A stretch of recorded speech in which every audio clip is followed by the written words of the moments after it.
percebe que as pessoas, não é, quando acontece algo extraordinário, que não é tão comum, não é?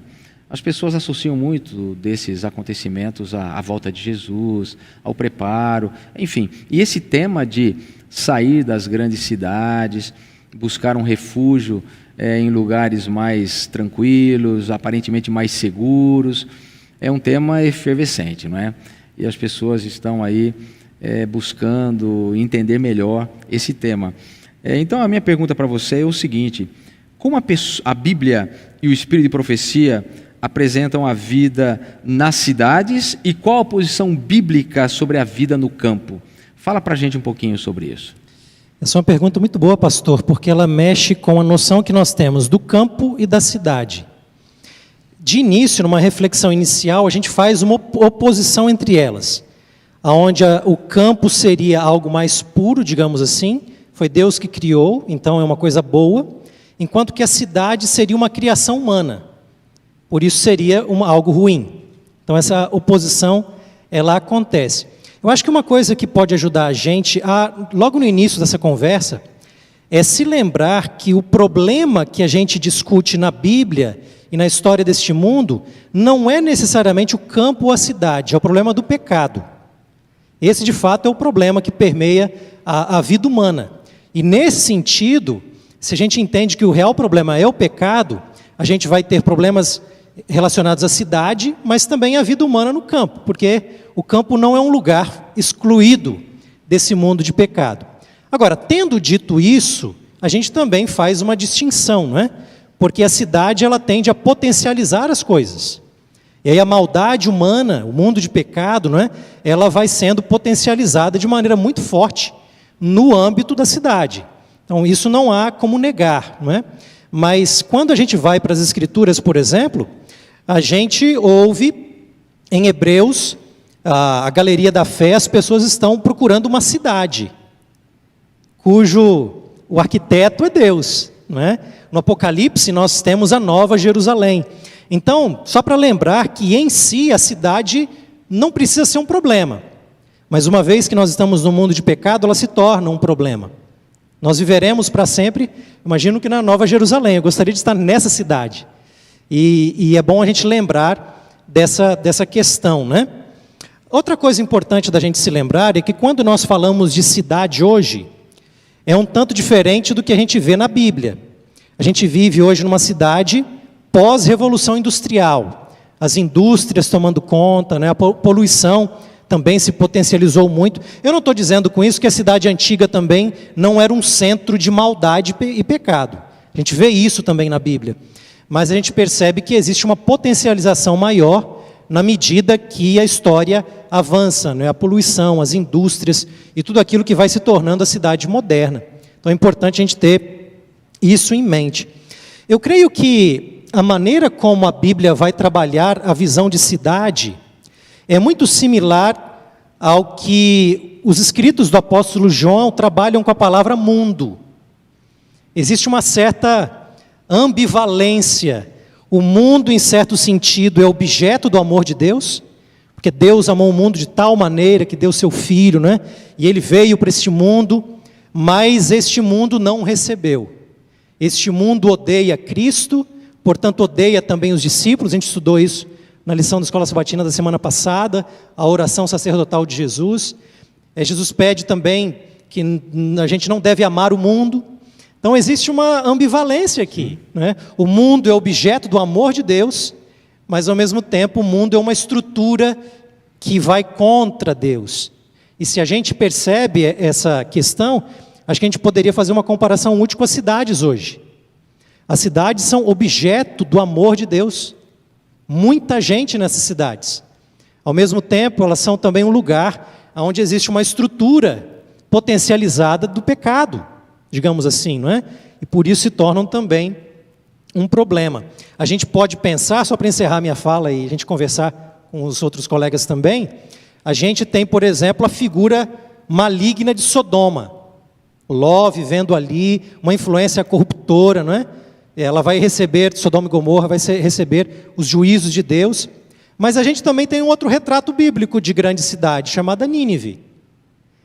E embora seja uma cidade má também, que precisa receber os juízos de Deus, Deus termina a sua conversa com Jonas, no livro de Jonas, dizendo que ele tem profundo amor e compaixão por todos que estão naquela cidade. Então veja que a gente tem essa combinação também.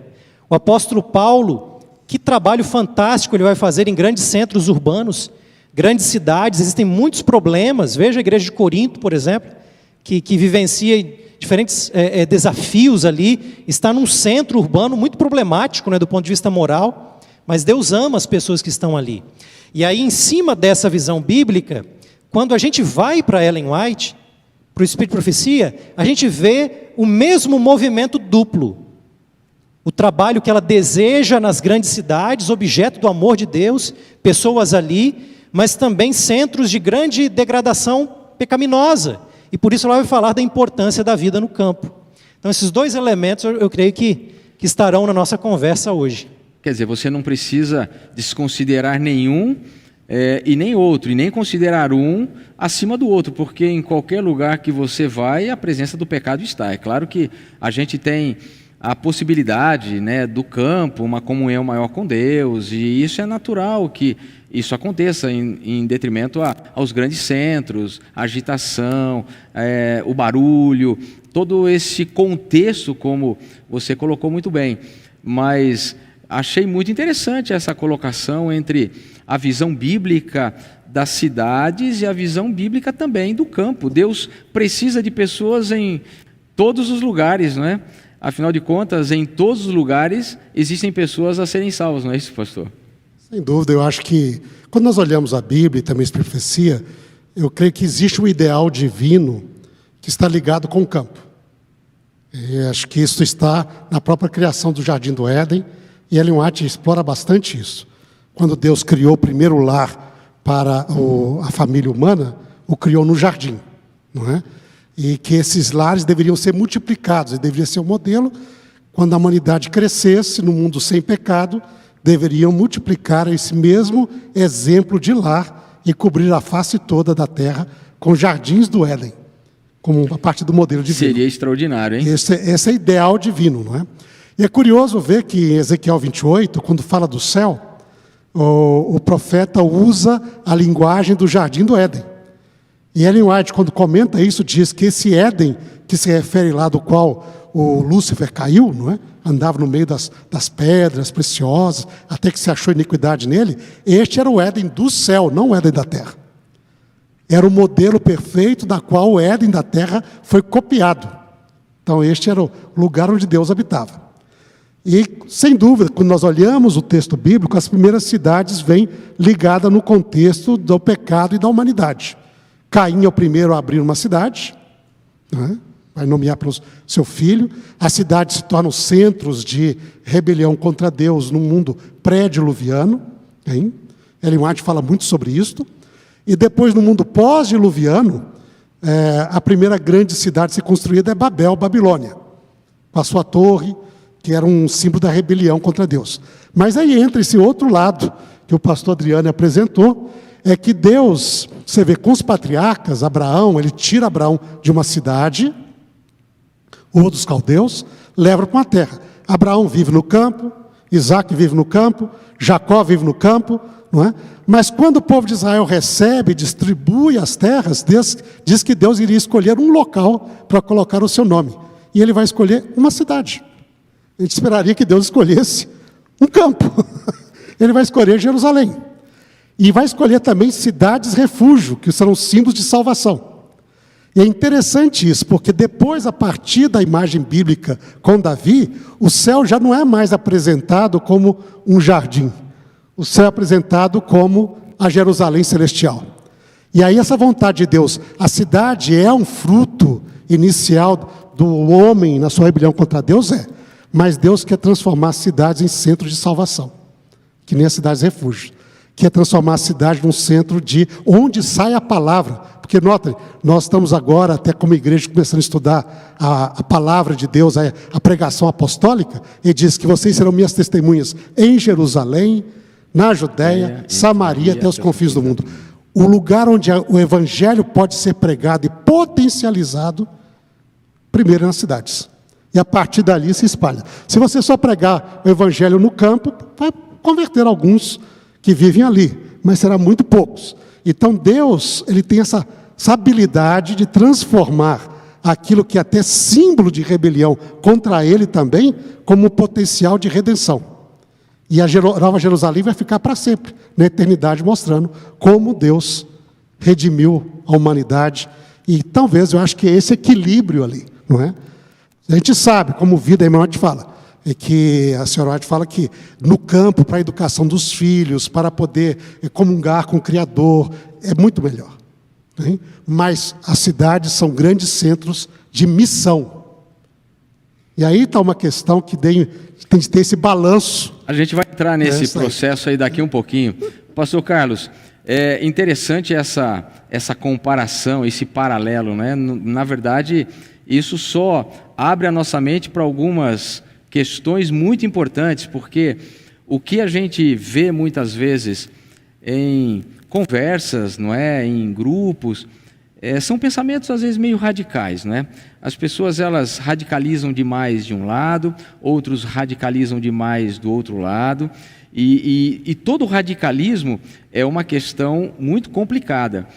Quando você vai e leva o pêndulo para extremos e você não consegue ter essa visão, não é, que tanto o pastor Mili como o pastor Reinaldo colocou aqui de maneira muito clara, né? Ou seja, o equilíbrio, essa visão aberta para você entender. Deus precisa das cidades, porque ali é onde estão a maioria dos pecadores, é nas cidades, né? E Deus precisa de pessoas nas cidades, mas Deus também quer que o seu povo tenha uma vida mais tranquila, uma vida mais serena. Não é isso, pastor Carlos? É importante, esse tema, assim como outros temas da revelação, ele precisa ser visto em ambos os aspectos, né? É interessante nós olharmos para a revelação, tanto na Bíblia quanto a revelação não canônica nos testemunhos, que tem certos temas que eles carregam em si dois ou mais aspectos. Esse tema, por exemplo, é um tema de duplo aspecto. O aspecto campo-cidade são dois aspectos de um mesmo tema que precisam ser vistos sempre em seu conjunto. Caso contrário, eu vou ter extremos à direita ou à esquerda e o extremo não agrada a ninguém. Deixe-me dar um exemplo. Foi mencionado aqui o exemplo de Jonas, né? Jonas, Deus teve o maior cuidado com Nínive, na época de Jonas, para tentar salvar o máximo de pessoas possível ali. E salvou. Ellen White diz, inclusive, que Deus ficou muito feliz, ainda que, 100 anos depois, o juízo de Deus tenha vindo sobre Nínive, mas agradou o coração de Deus as pessoas que foram salvas pelo ministério de Jonas ali. Então você vê esse duplo aspecto de um tema, ele perpassa a revelação e ele precisa ser considerado quando se analisa à luz, principalmente do contexto escatológico, que é onde todos os aspectos se convergem no tempo do fim. É isso mesmo. Bom, eu tenho um texto aqui, eu vou perguntar ao pastor Reinaldo, eu vou abrir a Bíblia aqui para ler. É São Mateus, capítulo 24, verso 15, porque esse texto ele tem, sem dúvida alguma, uma aplicação local e também escatológica, e eu queria abrir esse diálogo, principalmente no contexto do tema que estamos tratando, o tempo de deixar as grandes cidades, para tornar esse tema aqui um pouco mais claro, tá bom? É São Mateus capítulo 24, versos 15, e a partir depois 16, 17, 18, também tem algumas coisas, mas Jesus diz assim naquele grande sermão profético do capítulo 24, quando, pois, virdes o abominável da desolação, de que falou o profeta Daniel no lugar santo, quem lê entenda, então os que estiverem na Judéia fujam para os montes, quem estiver no eirado não desça a tirar de casa alguma coisa, e quem estiver no campo não volte atrás para buscar a sua capa. E aí Jesus começa a dizer, né, das grávidas, enfim, orai para que a vossa fuga não se dê no inverno, nem no sábado. Eu queria perguntar para o senhor, pastor, sobre essa declaração de Jesus aqui, do abominável da desolação. o que Jesus queria dizer e o que, na verdade, aconteceu. Qual o contexto histórico e a aplicação que a gente pode tirar disso para a nossa realidade hoje? Por favor. Bom, nós estamos aqui, quando nós lemos Mateus 24, nós estamos nessa sequência de profecias acerca do fim dos tempos, que Jesus ali apresentou para todos os discípulos, né? É o seu sermão profético ali sobre a destruição do templo, de Jerusalém, não é? Daquilo que aconteceria na história da humanidade até a sua vinda, para poder estabelecer o reino de Deus. Então nós estamos nesse contexto aqui, não é? Ele vai terminar isso daqui dando um sinal acerca do fim, que é o verso antes, não é? Que diz que o sinal que realmente marca o fim é a pregação do evangelho do reino por todo o mundo, em testemunho a todas as nações, e então virá o fim. Okay. Mas daí então, depois de dar este sinal, que é um grande sinal, quer dizer, é este sinal que marca o fim da história humana. Aí ele dá um outro sinal. Ele diz aqui, ó, agora, quando vocês virem o abominável da desolação, de que falou o profeta Daniel. Então ele refere que, para compreender isto, nós temos de ir para a profecia de Daniel. Né? Então diz, no lugar santo, quem lê entenda. Quando você lê isso, essas duas expressões, elas nos remetem a Daniel capítulo 9, a profecia das 70 semanas. Okay. É a profecia que falava da época em que viria o Messias, quando ele seria batizado, não é? Depois de 69 semanas, ele seria ungido. Aí quando ele seria também morto, não é? Quando ele faria cessar sacrifícios e ofertas, quando ele confirmaria aliança com muitos, não é? Isso mostra a obra do Messias para a salvação, diz lá, para perdão de pecados, para poder cumprir a profecia, trazer expiação. Diz, esse é o objetivo, Deus vai trazer a salvação prometida. Mas essa profecia diz que, ao mesmo tempo que o Messias estaria para vir, a sua primeira vinda, também viria o povo de um príncipe que há de vir, que iria destruir o templo e a cidade, e o seu fim seria uma desolação, e que haveria desolações até o fim dos tempos. Então Jesus se refere a isso, quer dizer, na época que ele veio também esse poder. E quando nós estudamos a profecia de Daniel, esse poder desse povo do príncipe que há de vir, assolador, que é chamado aqui assolação desoladora, isso se refere ao Império Romano. É semelhante ao quarto animal, ao reino de ferro, que aparece em Daniel 2, não é? E que vai destruir tudo, esmiuçar tudo e fazer assolações. Então, na época que viesse Jesus, o Império Romano já estava lá. Okay? Já era o poder dominante. Já era o poder dominante. Okay? O Império Romano passou a dominar a região ali, desde a Síria-Palestina a partir do ano 60, e em Israel a partir dos anos 30, antes do nascimento de Cristo. Ou antes da época de Cristo, não é? Já dominou ali. Então eles já estavam dominando ali. E nesse momento veio Cristo. Mas Cristo fala que este poder iria cercar o lugar santo. E o profeta Daniel diz, ele diz, quem lê entenda. O que vai acontecer aqui? Vai destruir o local, porque lá diz. Lembra que ele está numa profecia sobre a destruição do templo. Ele falou que não sobraria pedra sobre pedra. Então ele diz, este é o sinal. Então você, quando vir isto, você fuja. E foi o que os cristãos entenderam isto, não é? E que este era um sinal. Por quê? É interessante ver, muitas vezes nós paramos só aqui, mas existe uma razão que ela nos coloca num paralelo profético também para o final dos tempos, quando Deus dá outro sinal para o seu povo. Ele diz assim, por que isso? Ele diz, porque neste tempo haverá, verso 21, grande tribulação, como nunca houve desde o princípio do mundo. E até agora, e nem haverá jamais. Se não tivesse sido abreviado aqueles dias, ninguém seria salvo. Okay? E é interessante que isso vale para aquela época e depois para depois também. Okay? Mas diz ali, por que ele dá esse sinal? Ele diz assim, então, se alguém vos disser, ei-lo aqui o Cristo, ou ei-lo ali, não acrediteis. Okay? Diz, porque surgirão falsos cristos, falsos profetas, operando grandes sinais, prodígios, para enganar, se possível, os próprios eleitos. Vede que voltei o predito, quer dizer, não sejam enganados. Se disser, está no deserto, não saiais. Ele entrou da casa, não vai sair, porque o Filho do Homem vai vir com um sinal visível a todos. O que ele está falando aqui? Nos últimos dias da história de Jerusalém, como também vai acontecer na história da humanidade, vai haver muito engano. Vai haver muita gente pregando o fim das coisas, mas colocando isso numa ênfase equivocada. Então, para ajudar o povo de Deus a não ser enganado, Deus dá um sinal claro. E este sinal serve para balizar a orientação do povo. Ou seja, quando é que vocês têm de sair de Jerusalém?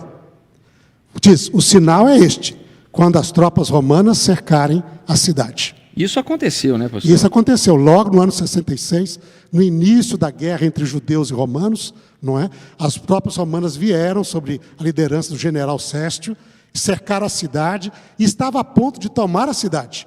E é interessante ver, o Grande Conflito descreve muito bem isso daí, diz que a cidade estava a ponto de se entregar. Diz, olha, vamos nos entregar. Aí, de repente, os romanos foram embora, sem razão nenhuma. Eles estavam vencendo e foram embora. Aí o pessoal ficou animado lá com isso e saiu da cidade para perseguir os romanos e conseguir uma vitória grande sobre eles. Mas nesse momento, os cristãos que liam a Escritura diz... Quem lê, entenda. Quem lê, entenda. Eles aproveitaram e fugiram. Hein? Os cristãos que quiseram, ninguém morreu nesse cerco. Ninguém morreu no cerco, os cristãos que acreditaram nas Escrituras. É isso que diz a história, é isso que nos registra a parte. Depois disso, aí veio um pouco tempo depois, veio Tito com o exército romano, e aí foi uma miséria até o final da destruição da cidade. Quer dizer, essa profecia está ligada a Daniel, muito claro, Daniel 9, quer dizer, a gente vê uma relação muito clara, e Jesus tinha isso em mente ao dar um sinal. Então, o ponto aqui importante é o sinal. Sim. Esse ponto importante, quem lê, entenda. Ou seja, para aqueles que estavam atentos aos sinais, eles não precisavam nem sair antes, nem sair depois. Esse é o ponto importante da história. Houve o momento certo de sair, é isso? Porque notem, no contexto do Novo Testamento, Jerusalém foi o grande centro missionário do início da igreja cristã. Dali saíram todo mundo, né? A profecia de Isaías mesmo diz, a palavra de Deus sairá de Jerusalém. Sim. E vai encher o mundo todo. Então eles saíram dali. Havia uma estratégia divina ali. Depois, evidentemente, Deus falou para não ficar só em Jerusalém. Deveriam sair para outras cidades. Mas Jerusalém continuou sendo o centro de referência para a igreja, dando estabilidade. Atos 15, o concílio de Jerusalém, não é? Os apóstolos estavam ali. Então havia um grande bênção da parte de Deus a partir de Jerusalém para o resto do mundo. Mas chegou o momento certo em que eles não deveriam mais ficar na cidade. E esse momento foi o cerco, e sobrenaturalmente Deus fez com que a sua palavra se cumprisse. E Deus tem jeitos que nós não imaginamos e nem conseguimos, né, pensar, como Deus, de maneira sobrenatural, fez com que o povo voltasse e simplesmente os portões se abriram e o povo escapou, né? E aí, quem estava lá, foram perseguir os romanos, nem deram bola para os cristãos saíram livres, foram embora tranquilos. Pastor Flávio tá querendo dizer, mas eu queria apenas emendar essa pergunta contigo. Eu acho que é muito oportuno, porque Deus trabalha com sinais. Para o povo, os cristãos daqueles dias do cerco de Roma ali, dos romanos em Jerusalém, foi exatamente esse o sinal. E hoje, existe alguma evidência, Ellen White fala alguma coisa sobre esse tempo de nós sairmos, essa relação entre, como Ellen White trabalha essa relação entre o cerco de Jerusalém, a saída dos cristãos e o tempo de nós também deixarmos, já estamos nesse tempo, como é isso, pastor? Fala para a gente. Me permite só um detalhe, o pastor Reinaldo estava falando, eu me lembrei de um texto de Flávio Josefo, em que ele confirma que ele foi testemunha ocular do cerco, né? E depois escrevendo em História Eclesiástica, ele diz que não pereceu um cristão, nenhum cristão pereceu no cerco a Jerusalém, justamente por estar atento aos sinais. E pastor Elias, você tocou a forma como você colocou o termo foi muito apropriada, você falou sinais. Jesus em Mateus 24, embora, me permita aqui, Mateus 24, verso 3, final do verso 3, a pergunta dos discípulos foi a seguinte: eles procuraram Jesus em particular, quando ele chegou no Monte das Oliveiras, depois da profecia, né? E perguntou: dize-nos quando sucederão. Número 1, estas coisas. Número 2, que sinal haverá da tua vinda. E número 3, consumação dos séculos. Curioso, eles perguntaram que sinal. Eles perguntaram no singular, que sinal. Porque na mente deles, tudo isso ia acontecer de uma vez. O que Jesus tinha dito sobre a queda, sobre a destruição do templo e a derrocada da cidade, eles colocaram no mesmo contexto da vinda de Jesus, do Messias e da consumação dos séculos. O que Jesus vai fazer em Mateus 24 é o quê? É exatamente, ao invés de dar sinal no singular, ele vai dar sinais que vão acontecendo ao longo da história, predizendo esses eventos em distintos momentos da história. Agora, como o pastor Reinaldo bem colocou, tudo que está predito aqui tem uma aplicação escatológica, um sentido maior. E é muito interessante a pergunta, quando a gente passa agora de Mateus 24 para o tempo do fim, que é a pergunta que você fez. Eu preparei um gráfico, talvez possam projetar aí para benefício do pessoal que nos acompanha. Nós temos ali 2 profecias em Apocalipse que nos ajudam a entender como nós devemos analisar esse tema no contexto do tempo do fim. Poderia, por gentileza, colocar aí? Uma delas, me permita ler aqui, Mateus 24, verso 29. Diz assim: logo em seguida a tribulação daqueles dias, o sol escurecerá, a lua não dará a sua claridade, as estrelas cairão do firmamento e os poderes dos céus serão abalados. Então, está no contexto o quê? Mateus 24, que o pastor Reinaldo colocou. Ellen White diz que algumas dessas coisas, em intensidade bem local, aconteceram antes do ano 70. Contudo, em intensidade maior, aconteceriam no fim.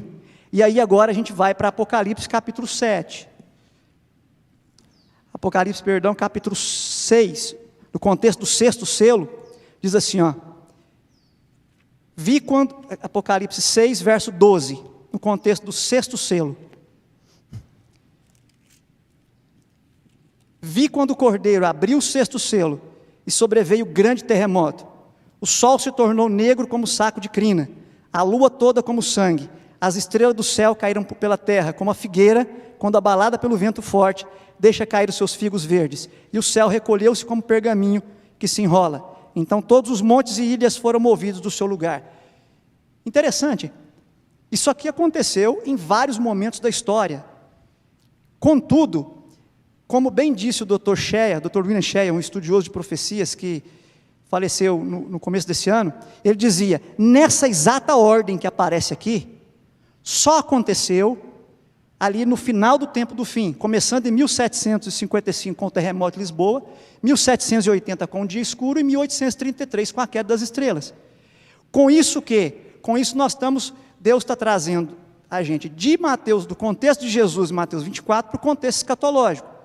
Isso por quê? Porque nós precisamos ter esse background, esse pano de fundo, para entender esse assunto da saída da cidade. Por quê? Porque a saída da cidade é um tema que precisa ser entendido à luz de todos os sinais e à luz do processo que envolve todos os eventos finais. Me permita um outro gráfico agora, que está na tela aí, que é uma outra profecia que também nos leva para esse contexto, que é a profecia das 7 trombetas. Eu tenho ali, no capítulo 8, dos versos 2 até o capítulo 9, as 6 trombetas tocando em sequência. Mas, de repente, a 7ª não vem na sequência. E a 7ª trombeta, nós sabemos que é a volta de Jesus. Então, quando chega na 6ª trombeta, que ela toca, há um intercurso de tempo profético ali. Por quê? Porque algumas coisas deveriam acontecer. E esse é o contexto para a gente entender esse assunto. Vamos lá. Eu tenho nesse intercurso de tempo, e quem está nos acompanhando pode ver aí na tela, eu tenho 4 grandes momentos aí, logo depois da 6ª trombeta. Primeiro grande momento, eu tenho ali o anjo forte, que é Jesus Cristo, Ellen White diz que é Jesus, que pisa aqui e tem uma mensagem que interessa para essa terra. Que mensagem é essa? A mensagem que tem que ser retomado o livrinho. Esse livrinho que aparece selado em Daniel 12, é tirado o selo em Daniel 10. Ele aparece ali já sem o selo para entender a profecia. E agora o que vai acontecer? Em seguida, essa tentativa de entender a profecia, ela traz um desapontamento. Ele era doce na boca, mas no estômago se torna amargo. Em seguida, verso 11, aquele grupo que participou do desapontamento é chamado para uma missão profética, com a identidade profética. Então você tem ali o remanescente. Esse remanescente é comissionado para profetizar ainda, profetizar de novo, sobre o quê? Sobre os assuntos do livrinho. E em seguida vem o quê? Aí começa o juízo, Apocalipse 11:1, e vem então as últimas coisas, Apocalipse 13 a Apocalipse 18. É nesse contexto que vai agora esse grupo que foi chamado para profetizar, que tem um dom profético no meio deles, vai receber uma orientação específica e apropriada e equilibrada para orientar o povo no tempo do fim. E essa orientação inclui a questão da saída da cidade.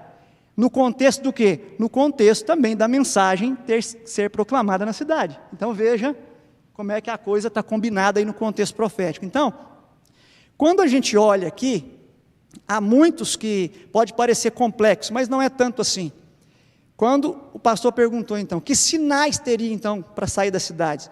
Nota, nós temos aí, por exemplo, nesse gráfico, cerca de 15 entre o chamado do remanescente, em 1844, até a volta de Jesus, nós temos ali 15 eventos finais, ou 15 eventos acontecendo no contexto do fim. Nós precisamos entender isso, pastor, para entender esse tema e outros temas quaisquer escatológicos, no contexto em que eles precisam ser entendidos. Nós não podemos tirar a questão da saída da cidade desse contexto aí. Por que isso é importante? Porque eu não posso me precipitar, mas também não posso ficar indiferente ao contexto que eu estou vivendo. Então, essa tensão entre o que eu tenho que fazer e como eu devo ser cauteloso em fazer isso, à luz do que tem que acontecer e do que está acontecendo, é algo necessário para a gente entender esses sinais aí. Vamos acompanhar então aqui, nesse contexto aí, se eu quero entender essa orientação específica para esse momento, à luz desses sinais, eu tenho que ler pelo menos esses 5 materiais aí do Espírito de Profecia. Quais são eles, pastor?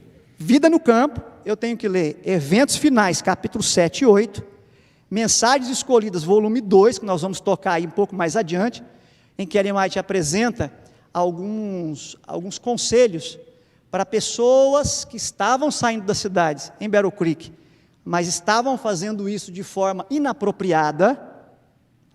Ela deixa alguns conselhos. Depois, Testemunhos para a Igreja, volume 5, sobre a questão da fuga, e o livro Ministério para as Cidades também precisa ser colocado nesse. Então, é esse o contexto para entender ali. E aí eu selecionei aqui uns 4, que eu vou pontuar só a parte em amarelo ali, ó. Primeiro ponto, você perguntou assim, quando? Quais sinais? Primeiro, em linhas gerais, ela diz assim, é chegado o tempo, olha a condição, em que, conforme Deus abra o caminho. Está vendo?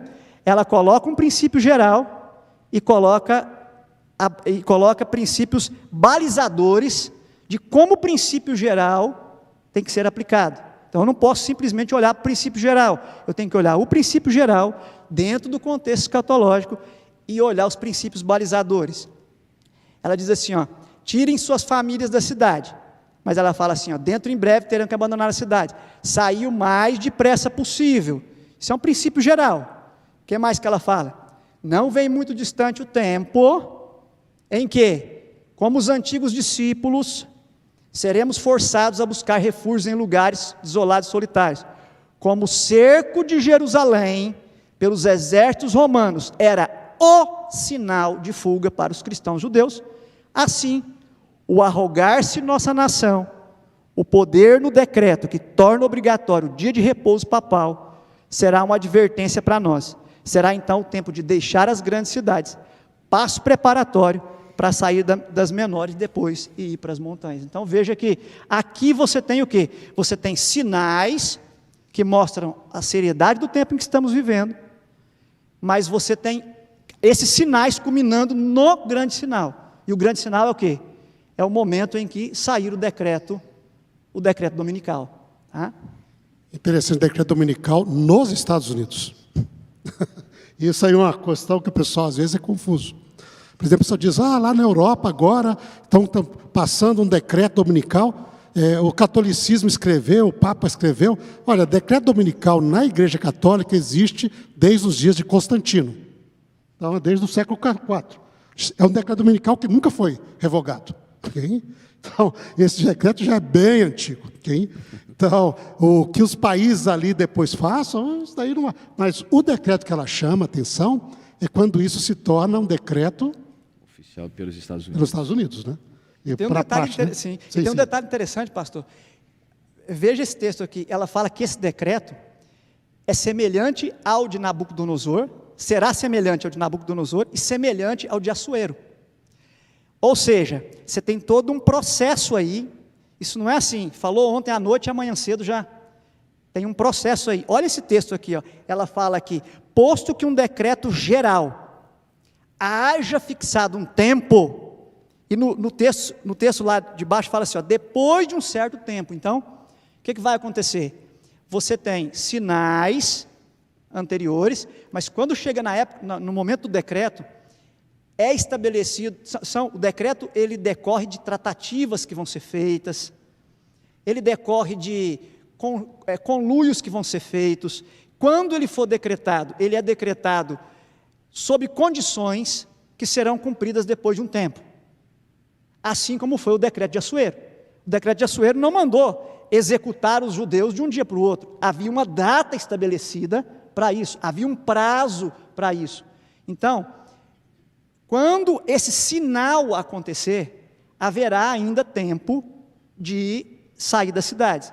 Muito embora a gente tenha que reconhecer que os sinais anteriores, os eventos finais anteriores, são sinais que mostram o tempo em que estamos vivendo e que aqueles que puderem deveriam pensar, se planejar para isso e se organizar de forma equilibrada para isso. Só um elemento interessante que eu acho que vale a pena pontuar também na citação anterior que você colocou, que conversa com essas daí, existe a ideia de progressão também, né? Passo preparatório para. Então vem grandes cidades, cidades menores, depois lugares mais isolados. Então existe uma ideia de progressão também que se alinha com o que está sendo falado, né? Perfeito. É interessante, pastor. Eu acho que esse ponto, tem mais algum slide ali para mostrar? Eu só vou terminar então, pastor. Quando o senhor fala quando, sim, para passar para o escatológico, uma tentativa bem simples de resumir, eu resumiria assim, ó. O planejamento para viver no campo saía o ideal e recomendado, como o pastor Reinaldo já colocou de início, já mostrou para nós. Isso é indubitável nos textos de Ellen White. Diante dos sinais dos tempos, planejar para viver no campo é o ideal, é o recomendado. Contudo, nós vamos ver depois na sequência, que nem todos podem fazer isso. E mais, para bem da nossa missão, nem todos deverão fazer isso. E aí, a gente tem que então entender que, quando vier o grande sinal, que é o decreto dominical, aí é hora de fugir das cidades e ir para as menores, aí é urgente. E depois, por fim, quando vier a ordem de morte, aí é hora de abandonar as cidades, inclusive as menores, para ir para lugares afastados, aí já é definitivo. Então, eu gosto de observar essa progressão, porque Deus trabalha de forma bastante assim, coerente com as realidades que Ele conhece existir, né? Nos vários lugares, nos vários contextos. Por isso que a gente afirmou ao início que a gente não pode tirar isso desse contexto escatológico maior, em que outros eventos, em que nós temos sinais para um princípio geral e tem o sinal para um momento específico em que a gente não tem mais, aí não terá mais opção mesmo, vamos ter que fazer isso.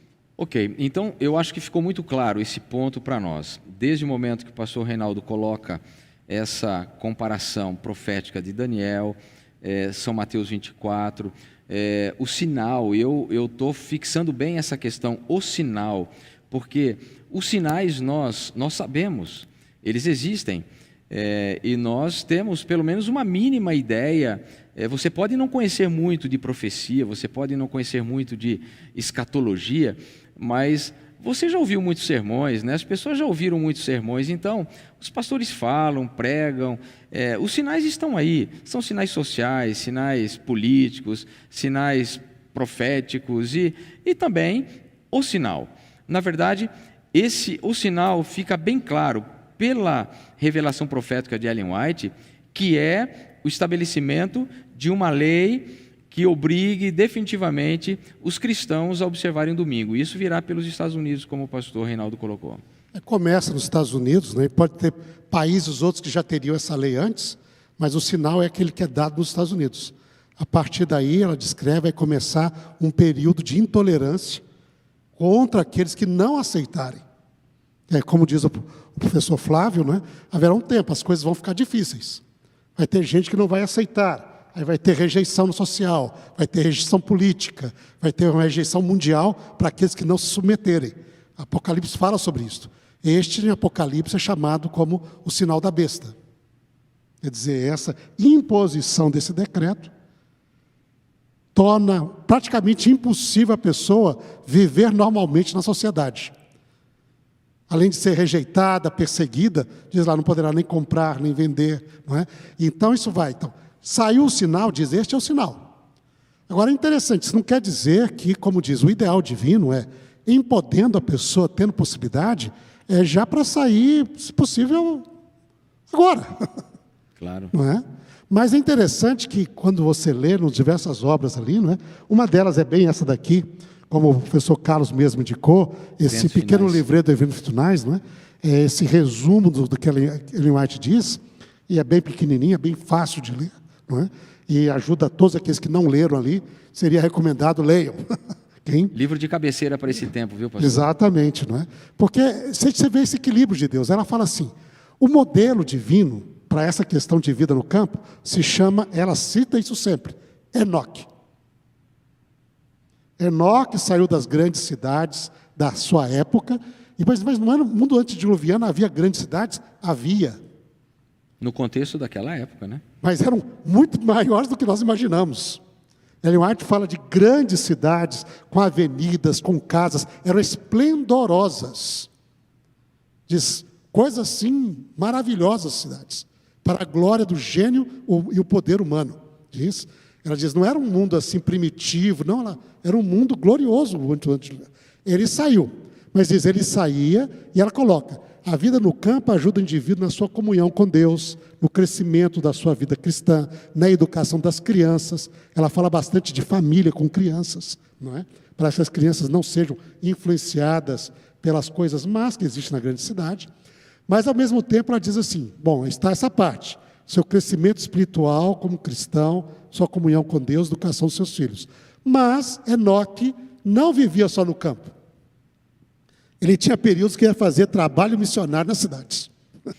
Anunciar. Então, mesmo o indivíduo que sai para o campo, ele tem de lembrar que ele tem a comissão de pregar o evangelho a todas as pessoas.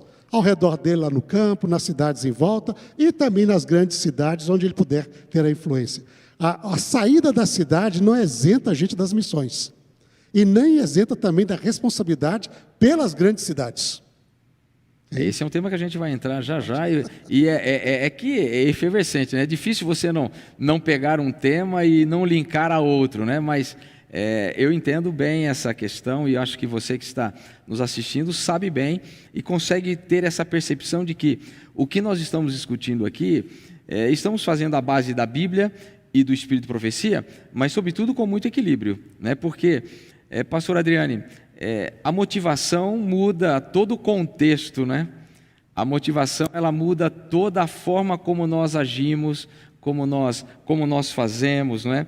E E é bom toda essa base que já foi colocada aqui, bíblica, do espírito de profecia, teológica, para entender qual deve ser a motivação correta que a gente tem para deixar as grandes cidades. Eu queria que você falasse um pouquinho para a gente sobre isso, porque se a gente fizer isso com a motivação errada, vai dar errado.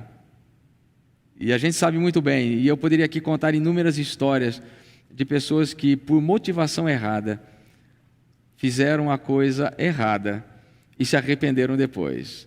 Então, como que é esse processo, pastor Adriane, da motivação? Conta pra gente aí. Eu acho que a gente precisa entrar em alguns conselhos de Ellen White e a gente não se combinou aqui qual que a gente vai usar, então eles vão se cruzando, mas as ideias fundamentais são postas, né?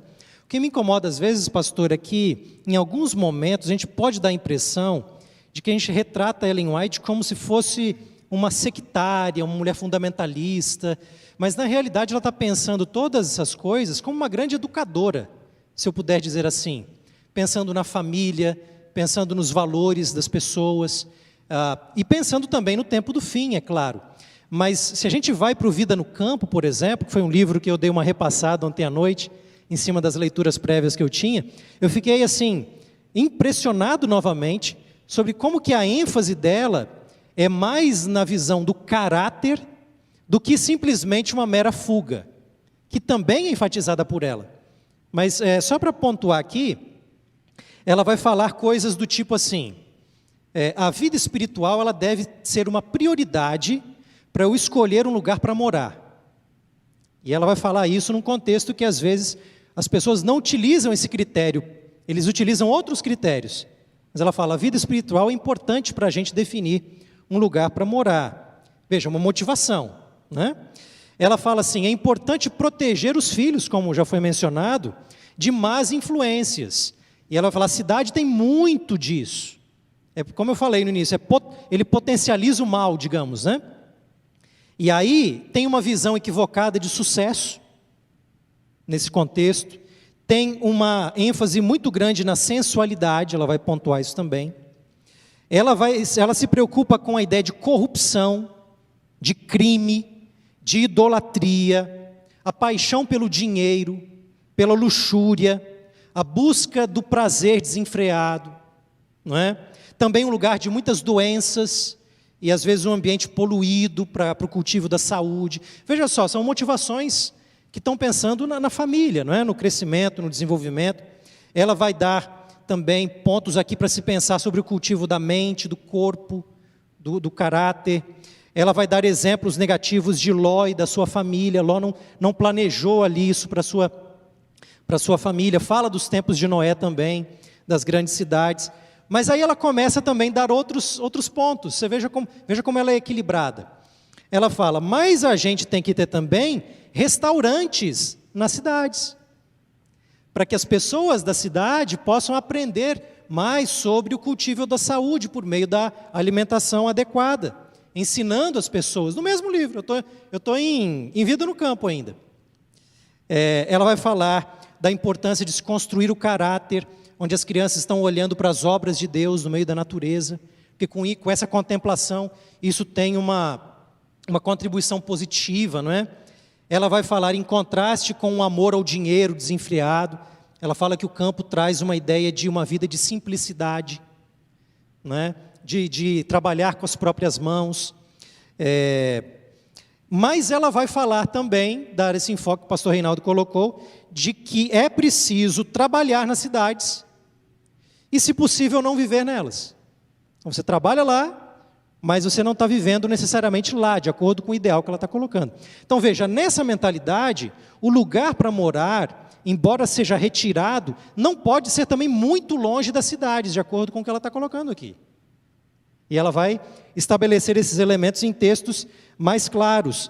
Ela vai falar dessa ideia, não é? De Enoque, ela chama de postos avançados. Está perto ali, ela vai falar até em outro material que eu não trouxe aqui, vai falar do trabalho na grande Nova York, que é para ser um exemplo.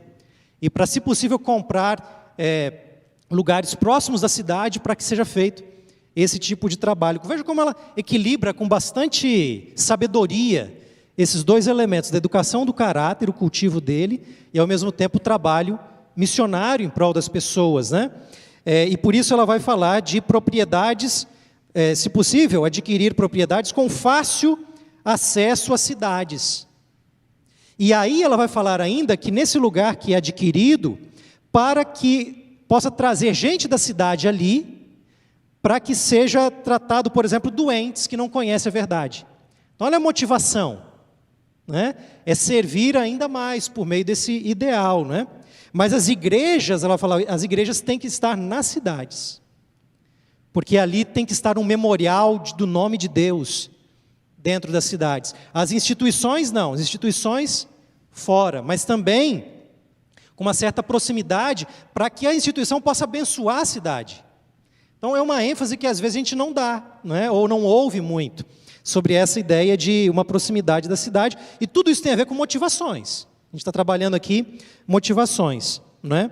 Ela vai, por exemplo, no capítulo 7, ela tem uma sessão ali sobre o pessoal que está animado para sair. Eu acho que o pastor Carlos Roy vai até mencionar também alguma coisa, uma comunicação escrita em 1893, e ela fala assim, olha, é importante que vocês estão planejando de sair, mas não façam às pressas, não façam de maneira precipitada, para que no futuro vocês se arrependam.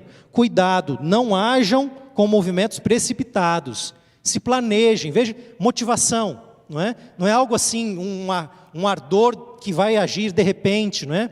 Sem o devido planejamento. Eu vou fechar aqui, eu tenho uma lista, mas não quero tomar muito tempo. Ela fala assim, olha, estou em Fundamentos da Educação Cristã, página 313, quem está ouvindo a gente pode anotar aí, e vai ficar gravada a nossa fala também, você pode consultar depois.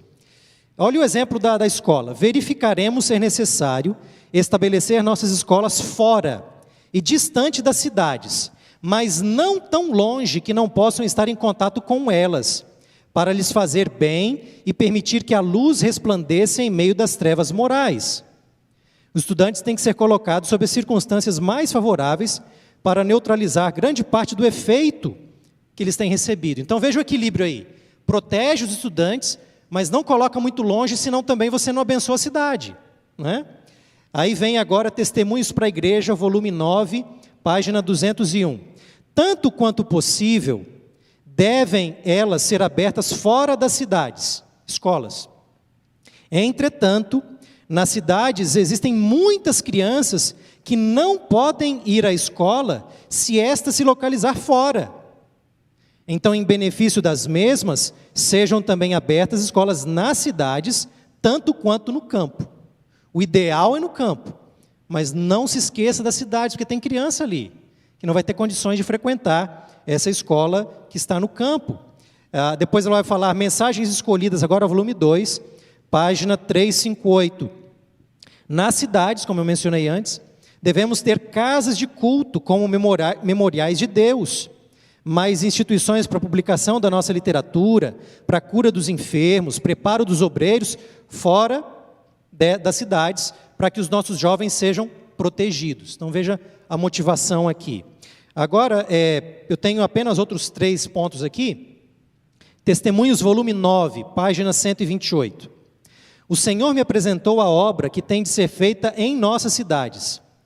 E olha só o que ela vai dizer. Os crentes aí devem trabalhar para Deus nas vizinhanças de sua casa. E eles têm que trabalhar, ela vai dar uma série de exortações também. Veja que ela não está censurando aqui os que estão morando na cidade, mas ela está simplesmente dizendo, vocês têm que trabalhar em prol da sua vizinhança. Então ela tem conselhos também para quem está na cidade, na grande cidade, né? Ou em grandes cidades. Atos dos Apóstolos, página 87. Ela vai comparar com o exemplo de Antioquia, por exemplo.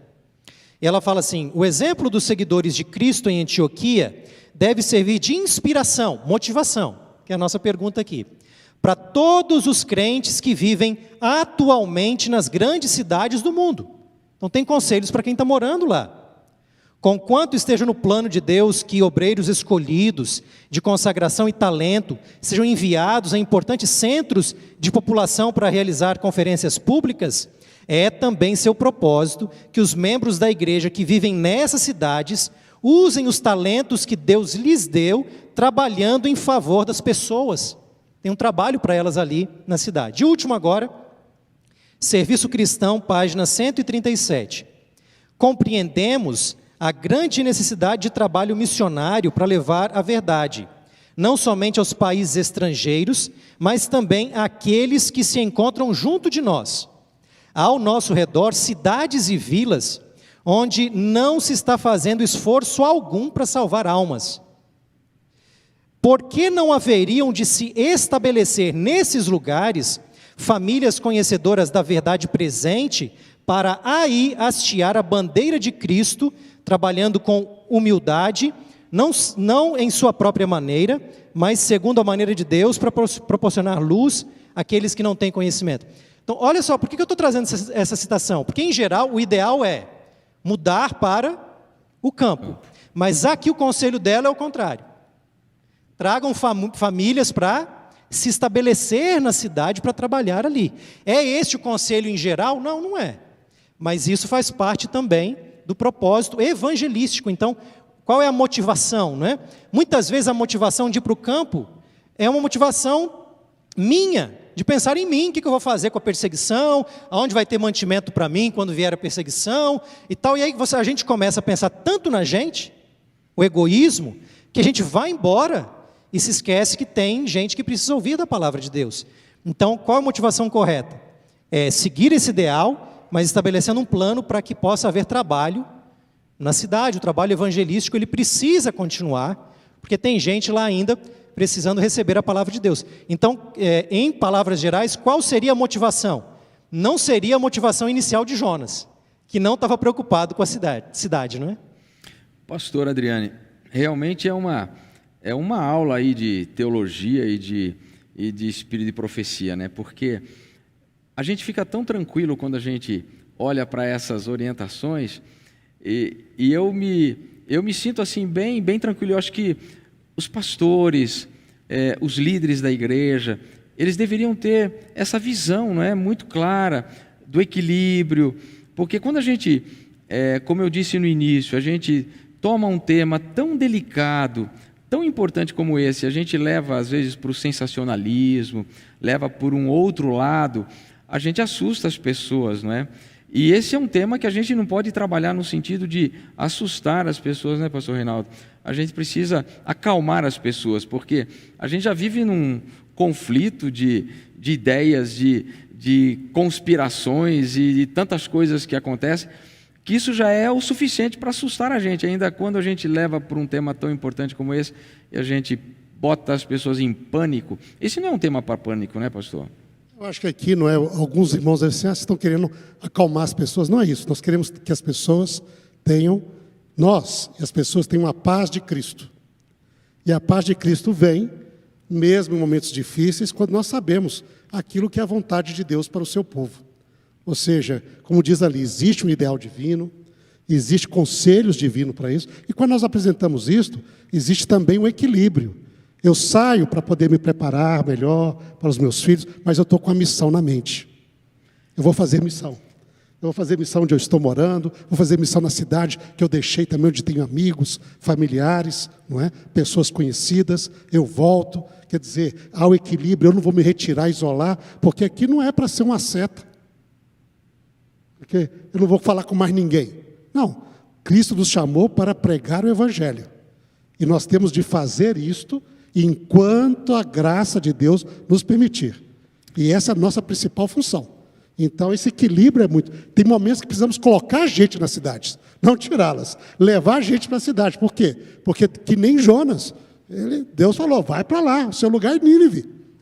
Não adianta você ir lá para o fim do mundo. Não, ele quis ir para o lugar mais longe do mundo. Deus diz, não, você vai para Nínive, a pior capital do mundo. É lá que eu quero você. Então, nós temos de ter essa paz de Cristo, mas o foco na missão que Deus nos deu, com compromisso. A questão é que vai chegar o tempo que realmente a gente não vai ter mais nenhuma chance nas cidades. Então, é tempo que a gente vai estar fora mesmo e não adianta permanecer, porque aqui vai ser o pior lugar para se estar. Mas, enquanto esse tempo não chega, pastor Carlos, essa colocação do pastor Adriane me fez pensar aqui em uma questão muito significativa. Há pessoas que devem sair e outras devem ficar. A gente tem essa luz, essa explicação para quem deve ficar, quem deve sair, porque, na verdade, se todos saírem, como fica a evangelização nos grandes centros? Como é que fica o livre evangelismo, né? A gente conversava um pouquinho ainda sobre esse tema em momentos prévios, né? Ao mesmo tempo que você tem um livro Vida no Campo, você tem um livro Evangelismo, né? E nós temos que nos preocupar até com a última pessoa a ser alcançada e ser resgatada para o Senhor. Então, naturalmente que alguém tem que ficar. Aqueles que podem sair, devem sair. Como que a gente equaliza isso, pastor Carlos? Nós vemos pelos textos de Ellen White, a gente percebe que ela menciona 3 tipos de pessoas, né, ou 3 situações diferentes. Primeira situação, os que podem, têm condições de sair. Segunda situação, os que necessitam ficar na cidade. Os que necessitam ficar na cidade. E os que necessitam ficar na cidade não são apenas os que necessitam ficar para trabalho missionário. Pensa numa pessoa, por exemplo, com uma enfermidade terminal que precisa de um centro médico, um tratamento na cidade. Como é que você vai mudar com uma pessoa dessa para o campo? Você tem que ter essa... E Ellen White tinha essa sensibilidade. Então, você tem 3 grupos: o grupo que pode sair, o grupo que precisa ficar por questões contingenciais, e o grupo que precisa ficar para levar adiante as missões, levar adiante as instituições da igreja. Eu gostaria de compartilhar alguns textos aqui. Vocês podem projetar aí, por gentileza. Olha como é que o equilíbrio está no próprio texto, às vezes, em que vem a recomendação geral. Olha esse texto aí, por exemplo, as partes em amarelo. Olha, insisto com o povo para que saia dos grandes centros populosos. Mas olha a outra parte em amarelo. Os que desnecessariamente nelas permanecem, fazem-no pondo perigo a salvação de sua alma. Então, se ela fala de pessoas que não deveriam ficar desnecessariamente, então ela está admitindo que há pessoas que necessitam ficar ali. O que mais? Olha a recomendação geral. Conforme o tempo avança, cada vez mais terá nosso povo de sair da cidade. Olha esse cada vez mais, isso é progressivo. Olha lá, fazer planos, tem que ter planos para abandonar a cidade. Não pode ser feito assim, de qualquer jeito, como já foi mencionado. Olha lá, olha a condição, amarelo. Até que seja possível saírem, devem fazer trabalho missionário. Então, você tem aí primeiro você tem uma progressão, na medida em que vai avançando. Você tem que fazer planejamento, você tem que ir observando os sinais, você tem que se organizar para isso, e enquanto você fica, você é instado a fazer trabalho missionário. Precisa se importar com a salvação dos outros. Agora, como? Me chama muita atenção esse texto do Mensagens Colhidas, onde Ellen White, em que está transcrito a carta dela, uma carta-resposta a uma carta que ela recebeu de um irmão. Ela havia antes orientado para que eles saíssem daquele ajuntamento de Battle Creek, exatamente com o objetivo missionário. Gente, vocês precisam se espalhar. Para quê? Porque tem lugares que precisam conhecer o Evangelho, tem pessoas aí em lugares distantes que precisam conhecer a palavra. E houve ali uma interpretação um pouco incitosa das palavras dela, e alguém escreveu, informando isso a ela. E ela escreve uma carta, manifestando algumas preocupações, da forma como as orientações dela tinham sido recebidas, e como estavam sendo praticadas. E eu gostaria de compartilhar alguns pontos. O pastor Adriano já mencionou, ela fala assim: aqueles que têm sentido, finalmente, que devem se mudar, não façam às pressas, com excitação, de maneira precipitada, de modo que lá na frente, se tenham de arrepender profundamente de se haverem mudado. Ora, então o que ela está dizendo aqui? Que tem pessoas que se precipitam em termos de tempo, em termos de motivações equivocadas, em termos da maneira como como faz isso aí. Gente que não deveria ter ido agora, foi. Enfim, e ela termina assim, não haja movimentos precipitados. O que mais? Olha a continuação da carta, ela fala assim, ó, tudo que qualquer pessoa pode fazer é advertir e aconselhar. Isso aqui é muito importante para quem é líder, para pastores, para líderes de igreja, líderes de grupo. Repito, tudo que qualquer pessoa pode fazer é advertir e aconselhar, e deixar então que os que estão convictos quanto ao dever mudarem-se sob a direção de quem? De Deus. Isso é um assunto de consciência da pessoa com Deus. Nesse assunto, Ellen White está dizendo, nenhum líder deveria ser lei ou deveria ser regra para nenhum membro da igreja. Isso é algo que tem que ser consciencioso e tem que partir, a decisão tem que partir de como fruto do Espírito trabalhando na mente da pessoa, e como ela diz ali, a pessoa está convicta que é hora, que ela planejou, que dá para fazer, e que ela está fazendo conforme as orientações. Não é só o que fazer, mas o como, né? Como fazer. E ela diz ali, ó, cuidado, devem ter cuidado com homens que não têm genuína experiência na vida prática, e que correm o perigo de dar conselhos, sem saber o que esses conselhos poderão levar os outros a fazer. Pastor, nós temos registros na história de pessoas que se suicidaram por conta de decisões precipitadas em assuntos de natureza escatológica. É muito sério isso. Ainda que as pessoas, ainda que eventualmente quem incentivou não tenha tido a intenção, mas às vezes a gente se colocar como regra para outra pessoa, num assunto em que a decisão deve ser conscienciosa e bastante orientada pela Bíblia e os testemunhos, nós às vezes assumimos com isso o lugar do Espírito Santo na vida da pessoa, e é muito perigoso. Não que a gente não deva aconselhar, mas nós devemos fazer nos termos bíblicos e proféticos, né? E deixar que a pessoa decida com sua família. E outro texto que ela diz assim, ó, mudem segundo o conselho de Deus, é necessário que tenhais planos bem definidos quanto ao que haveis de fazer quando saírem de Battle Creek. Não saiais à pressa, sem saberdes o que estáis fazendo. O que você vai fazer depois que você sair daqui? Aí ela fala que deveria tomar por base, olha lá, discursos ardentes. Olha lá, primeiro, tem que tomar cuidado para que não haja grande perda ou sacrifício de propriedade.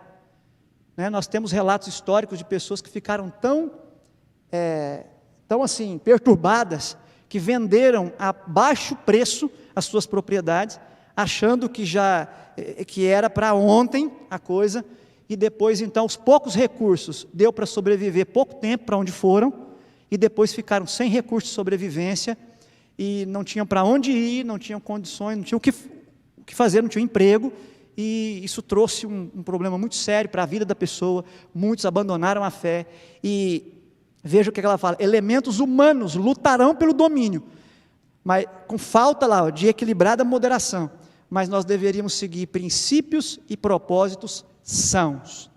E mais, ela fala assim, ó, caso algumas pessoas, olha que texto, se mudem apressadamente, fugindo de Battle Creek, e sejam levadas ao desânimo, não trarão descrédito sobre si mesmas, mas sobre outras que elas acusarão de sobre elas terem exercido pressão. A culpa de toda a sua confusão e derrota é lançada sobre aqueles que de maneira alguma deveriam ser desacreditados. Então quer dizer, a pessoa teve boa intenção, até falou nos textos anteriores, ela foca o quê? Líderes que passam dos limites, querendo ser consciência para as pessoas. E nesse texto ela já vai falar de outro norte, que é o quê? As pessoas que não interpretaram bem os textos bíblicos e proféticos, tomaram decisões apressadas e que agora querem culpar os conselhos que receberam e desacreditá-los por conta da decisão da forma como decidiram. E caminhando aqui para o final dessa sessão, diz assim, ó, cuidado, Deus não requeria que todo o seu povo dispusesse de suas propriedades ao mesmo tempo. Ela fala, se orar, tem que ser em oração, com ponderação. Ela vai dizer, Deus vai mostrar quando vender e por quanto vender. Olha que Que equilíbrio, né? Tudo, você tem orientação para tudo. E ela fala lá, estabelecimento, quando for, pensa no que você vai fazer. Olha que interessante que ela fala, deve-se dar atenção ao estabelecimento de indústrias, nas quais essas famílias possam arranjar emprego. Olha lá, ó, tem que ir para onde houver oportunidade de ganhar a subsistência, e trabalhar como missionários, como o pastor Adriano colocou, você não está indo para, você não pode ir só pensando em você, você tem que ir pensando nos outros, né? Ela fala, essa aqui é a parte final, ela fala assim, a mensagem do terceiro anjo deve ser agora proclamada, não só em países distantes, mas também em lugares negligenciados, de perto e de longe. Aí ela fala, nossas cidades, em toda parte, requerem diligente e sincero trabalho da parte dos servos de Deus. Então, eu falei até agora dos que sairiam, agora os que têm que ficar. Quem são esses? Ela fala, sinceros servos de Deus, que precisam trabalhar nas nossas cidades para fazer a obra. O que mais que ela fala? Devemos realizar um amplo trabalho nas grandes cidades. O que mais que ela fala? Quando eu penso nas cidades que tem sido pouco trabalho realizado, ela fala, sinto um intenso desejo de ver homens e mulheres se dedicando ao trabalho.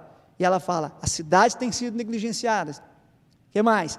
Devemos trabalhar nas cidades. Aí ela fala, que talvez alguém que está nos assistindo, pastor, pode estar pensando, tá bom, pastor, mas ela tem orientação, a pessoa deve morar no campo e trabalhar na cidade. Essa é uma forma. Mas ela fala também que tem pessoas que vão precisar continuar morando na cidade.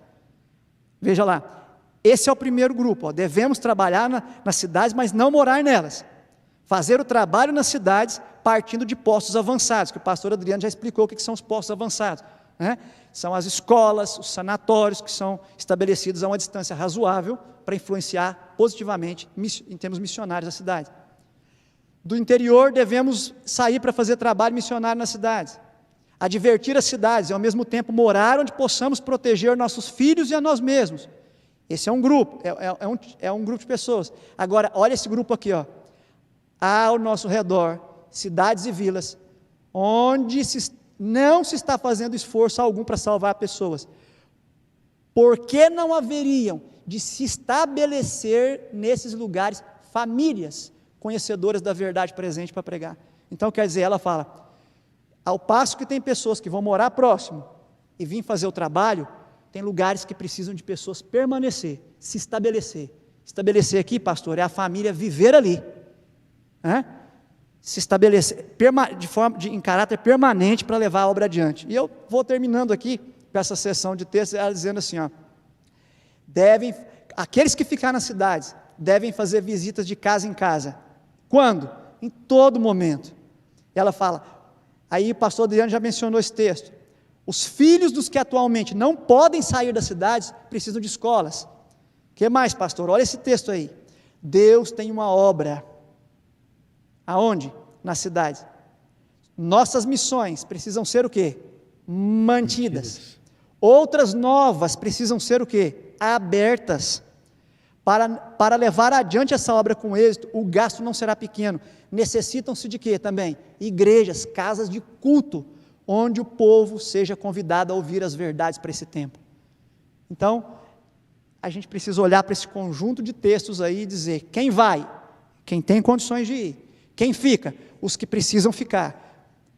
Os que precisam ficar se estabelecem, mas os que foram têm que vir também fazer o trabalho. Olha como é que é bem equilibrado aí, né? E eu terminaria, eu não sabia que os colegas iam mencionar, não foi nada combinado, mas eu fico comparando às vezes Ló com Jonas e Enoque, né? Em relação à questão da cidade ou outro lugar. Você pega ali Ló, um apego, um extremo do apego à cidade e uma resistência para sair. Você pega Jonas, aí inverte, uma hesitação de fazer a obra onde Deus pediu na cidade e querendo sair daquele lugar ali com meio de escape. Mas aí quando você chega no bom Enoque, no exemplo do bom Enoque que o pastor citou, né? o compromisso de fé, olha lá que Ellen White fala, colocou a si mesmo e sua família onde a atmosfera seria a mais pura possível. Mas olha lá o que ela fala também, se dirigia aos habitantes do mundo com a sua mensagem dada por Deus. Ele trabalhava nas cidades, ela fala isso em Vida do Campo, página 184. Então, você tem aí o exemplo do que não fazer, o outro exemplo do que não fazer, mas tem um exemplo também do que fazer. O pastor Reinaldo parece que queria dizer alguma coisa, não? Tranquilo? Eu acho que duas coisas aí ficaram muito claras para nós, né?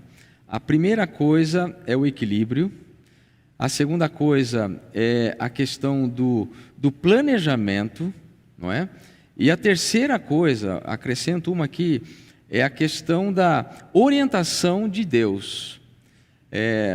Se a gente combinar bem essas três coisas, não é? O equilíbrio, ok, é tempo de sair, vou ver o que a revelação me diz. Quais são as condições, não é?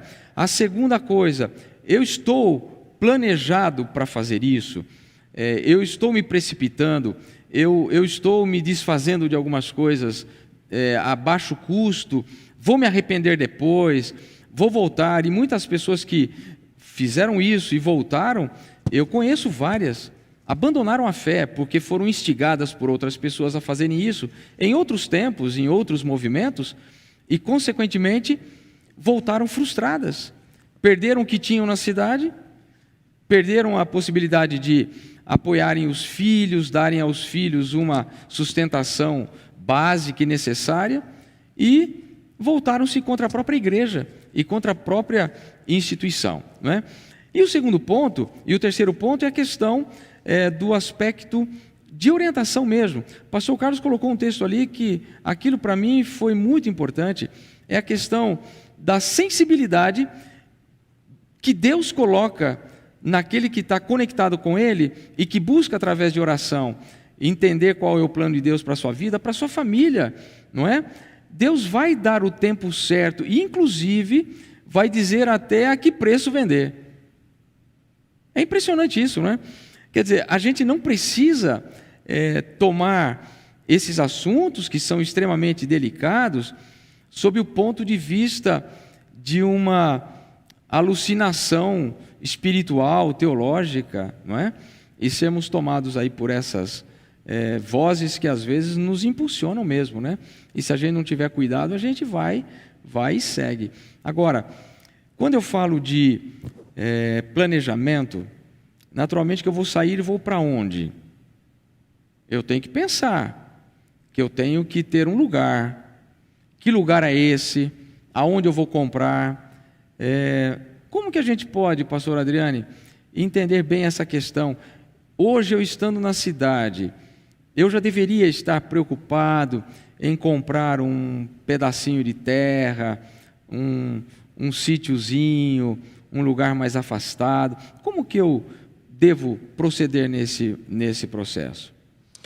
Construindo, pastor, junto com os colegas, nesse diálogo que a gente está tendo, o que o senhor pontua aí, se a gente lê o livro Vida no Campo, Ellen White, ela exorta, ela fala que é importante ter um plano, por exemplo, de ter um pedaço de terra, pensando nos filhos, né, pensando algo para a família. Agora, de novo, a gente tem que colocar isso dentro de um contexto maior. São todos que podem? Né? Ou não? Então, para não se tornar também uma mensagem um pouco elitista, né? Quer dizer, o rico tem condições de fazer a compra, mas às vezes alguém que tem mais limitações financeiras, como é que ele se coloca dentro desse concílio? Então tem tudo isso que foi colocado no sentido mais amplo, para que esse movimento para o campo também não seja, digamos assim, um movimento elitista, né? A gente comentou antes do risco de ser um movimento ascético, no sentido da pessoa sair pensando em si mesmo, para não se contaminar com o mundo, mas ao mesmo tempo ele está se esquecendo de todo mundo que está lá para ser evangelizado, então esse é um risco. E outro risco é também se tornar um pouco elitista esse pensamento, né? Mas sim, existe o princípio da importância, se possível, adquira um pedaço de terra, pense na família, pense nas crianças, né? Pense em tudo isso. Agora, eu acho que é importante a gente destacar outros princípios também, porque às vezes, e eu vou vincular isso à fala dos colegas e também a minha fala no início dessa conversa, às vezes há quase que um raciocínio meio que mágico, meio que místico, com o campo e com a cidade, aonde tudo que vai acontecer no campo vai ser uma grande bênção e tudo que acontece na cidade vai ser uma grande maldição. E o que a gente tentou estabelecer é, nós vivemos num mundo de pecado. E o problema do pecado permeia todos os ambientes. Na cidade existe mais problemas, né? É um ambiente menos favorável para a fé, se a gente compara com o campo. E o campo é um ambiente mais favorável pela criação de Deus. Mas por que eu estou falando essas coisas? Porque independente se a pessoa, o pastor Carlos colocou se a pessoa pode sair ou não.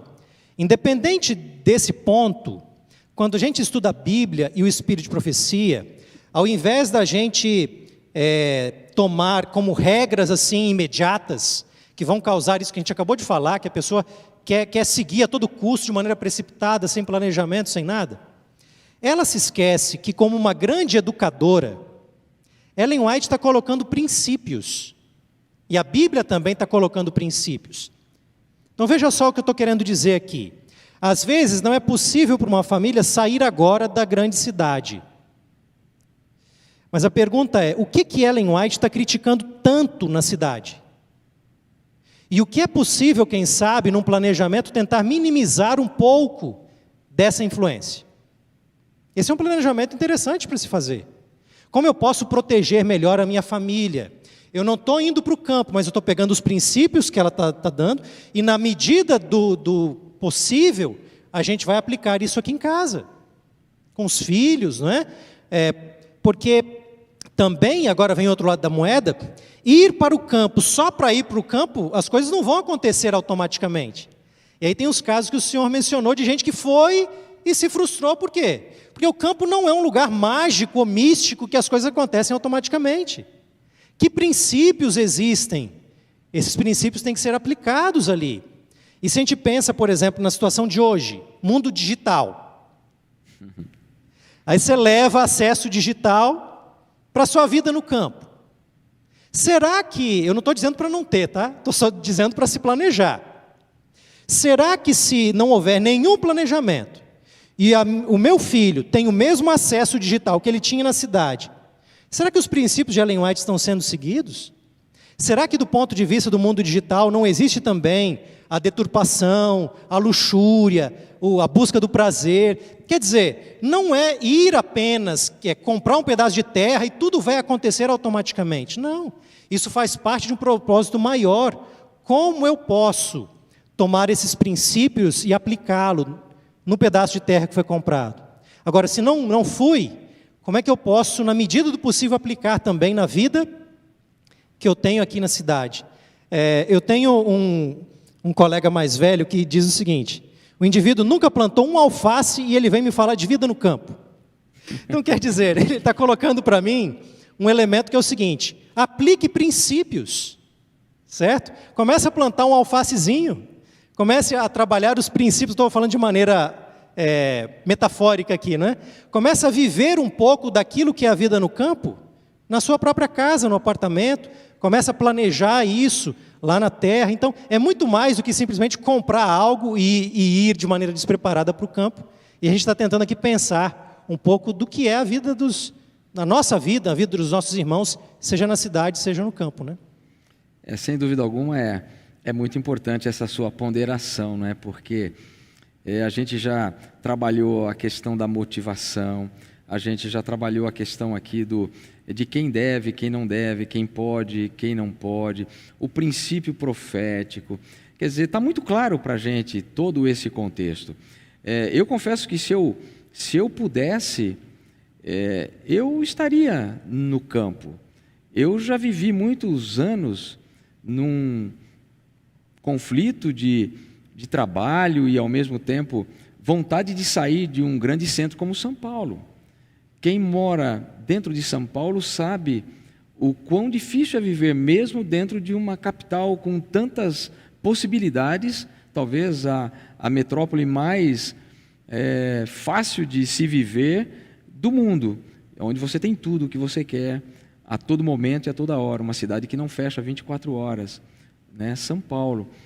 Mas eu percebo o benefício que hoje eu tenho de estar vivendo num lugar mais tranquilo. Hoje eu já estou fazendo a minha hortinha, não é? Hoje eu já estou plantando alface. E eu estou feliz da vida. Eu nunca tinha feito uma horta, não é? Eu estou tendo a minha experiência, não pensando lá, mas também vivendo já essa experiência de ter uma vida mais tranquila, de entender um pouco mais sobre a natureza, como as coisas acontecem. Isso é muito importante. Agora, eu não posso simplesmente me aventurar, não é? Porque o que acontece nesse processo é um processo de aventura, não é? Em nome da fé, nós nos aventuramos e corremos um risco de realmente nos decepcionarmos.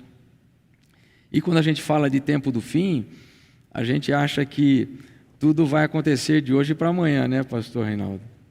O tempo do fim é o tempo que nós estamos vivendo, mas esse contexto do tempo do fim, ele é muito mais amplo do que a gente imagina, não é? E nós temos que ter muito cuidado quando a gente pensa na questão do tempo do fim.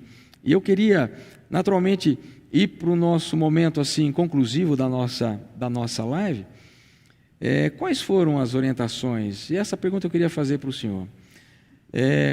Quais foram assim as orientações de Jesus para nós que estamos vivendo nesse tempo do fim? Como a gente deve viver? Qual é a nossa percepção importante que nós precisamos ter para esse momento, pastor? Interessante, pastor Elias, quando menciona a questão de viver o tempo do fim, não é? Porque mesmo como foi apresentado aqui, o professor Carlos enfatizou isso dali, não é? Quando a gente vai nas profecias de Mateus 24, e Ellen White fala sobre isso, né? Jesus apresentou a destruição de Jerusalém, os sinais, e ao mesmo tempo os sinais do final da história humana. E para nós isso está separado agora, pelo menos com quase 2.000 anos, entre um e outro. Não é? E a pessoa pergunta, mas como é que pode isso daí, né? Mas lembrar que isso é a nossa perspectiva humana, né? Porque quando alguém tem uma perspectiva divina, lembra que Pedro fala, né? Para Deus, 1.000 anos é que nem um dia. Se isso daí falar, ele fala, Jerusalém destruída hoje, daqui a 2 dias é o fim do mundo. Okay? Se fosse só 2.000 anos, né? Então, e essa é uma perspectiva que nós vamos entender quando estivermos no céu. Eu gosto de brincar dizendo assim, olha, quando nós estivermos lá, e o professor Adriane, que aqui é o caçula nosso aqui, não é? Mas lembra que quando a gente olha lá na eternidade, ela vai ter tempo na eternidade. Que de sábado a sábado todos virão adorar o Senhor, a cada mês a árvore da vida vai dar o seu fruto. Então a eternidade não é tempo sem tempo, a eternidade é um tempo sem fim, de uma dimensão de experiência voltada para a própria experiência de Deus, nós vamos estar comparticipando disso. Mas eu gosto de brincar, falar assim, olha, quando nós estivermos lá no céu, e nós celebrarmos aqui, seria algo correspondente a mais de 500 milhões de anos de idade, do Adriane, que é o caçulinha aqui, e nós lembrarmos aqui de 2.000 anos do cristianismo, o que são 2.000 anos de cristianismo quando a vida humana for medida pela vida divina? O que são 6.000 anos? O que são 7.000 anos? Na história do universo que nós vamos viver, isso vai ser um breve momento da história, brevíssimo momento, em que Deus lidou com o problema do pecado. Mas Ele teve paciência suficiente para poder dar tempo para você, para o professor Carlos, para mim nascerem, e poder ter a oportunidade de salvação também.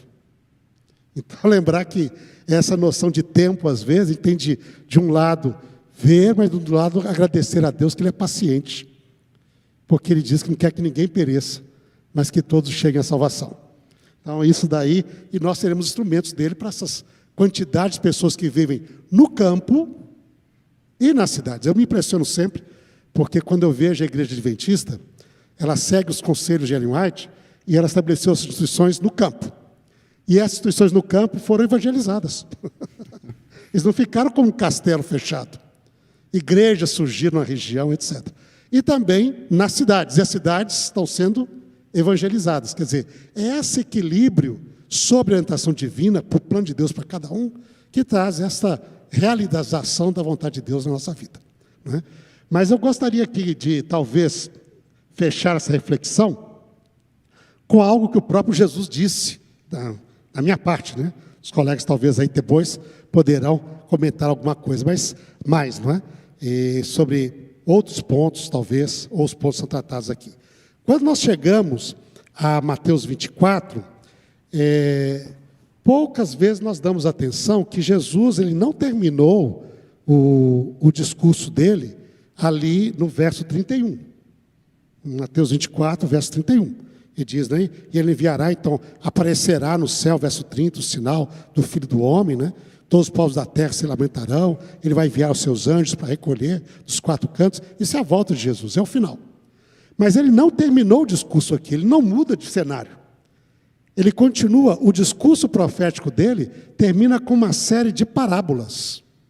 Sim. Onde ele exorta qual deve ser a atitude do seu fiel seguidor, do crente, do cristão, diante dessa realidade. Hein? E essa série de parábolas mostra o que Deus espera de nós, que vivemos esses últimos dias. Que Deus esperava, que Jesus esperava dos seus seguidores. A primeira exortação aparece aqui, a parábola da figueira. Ele diz, aprendei, pois, a parábola da figueira. Quando já os seus ramos se renovam e aparecem as folhas que brotam, né, sabeis que está próximo o verão. E diz, assim também vós, quando vide todas estas coisas que ele tinha dito, sabei que está próximo, não é? Sim, as portas. Quer dizer, nós temos de estar atentos aos sinais dos tempos. Nós temos de aprender, ele diz, estejam sempre atentos.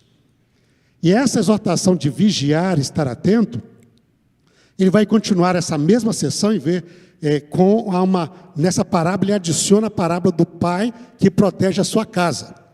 Ele diz lá, o verso 42, vigiai porque vós não sabeis quando vem o Senhor. Se o pai da família soubesse quando o ladrão viria, ele vigiaria, para não ficar a ser pego de surpresa. Ele diz, portanto, vigiai vós também, estáis apercebidos, porque não sabeis a hora, e na hora que não cuidais, o Filho do Homem virá. Então, a primeira parábola enfatiza na vigilância. Nós devemos, como creio que aqueles que estão nos seguindo aqui, você está vigilante, você está acompanhando essa live, porque você tem esse interesse de vigiar, de estar atento, não é? E realmente devemos fazer isso. Eu creio que as obras que a igreja produz, elas são realmente muito boas. Como você diz, esse aqui é um livro de cabeceira, pois quem não leu deveria ler, porque ajuda a compreender a sequência de eventos que Deus colocou na Bíblia e nos orientou através do Espírito de Profecia. E a pessoa, para poder não ser enganada, não ficar afobada também, não tomar decisões apressadas, né, no momento e não sob a direção de Deus, porque Deus tem de dirigir. Né? Então, vigiar. Aí depois vem a segunda parábola. A segunda parábola é do servo fiel e prudente e do servo infiel.